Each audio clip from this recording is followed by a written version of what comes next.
Orang kata saya masuk air. Memang betul pun. Kerja saya dalam sungai.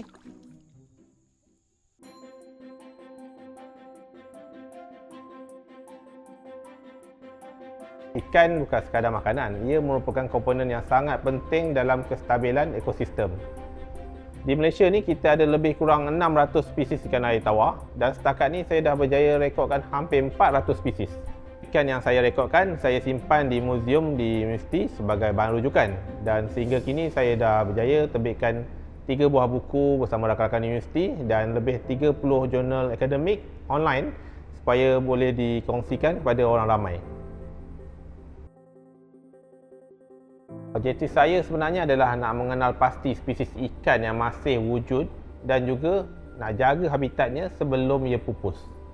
Sepanjang 10 tahun ni, saya perhatikan banyak habitat telah musnah.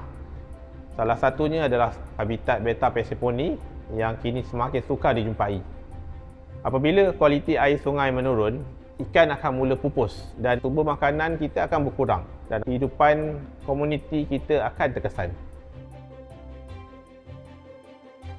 Untuk melindungi sesuatu yang kita tak nampak, kita perlu pendekatan yang berbeza. Dengan eDNA, kita boleh baca jejak alam yang tersembunyi. Kami akan kumpulkan sampel air dan tapis untuk dapatkan DNA. DNA ini kemudiannya akan diproses menggunakan mesin di Mamal untuk kita kenal spesies yang ada di dalam sungai. Teknologi ini semua melengkapkan kerja lapangan kita. Bolehlah kita ambil tindakan lebih awal. Untuk masa depan, harapan saya mudah.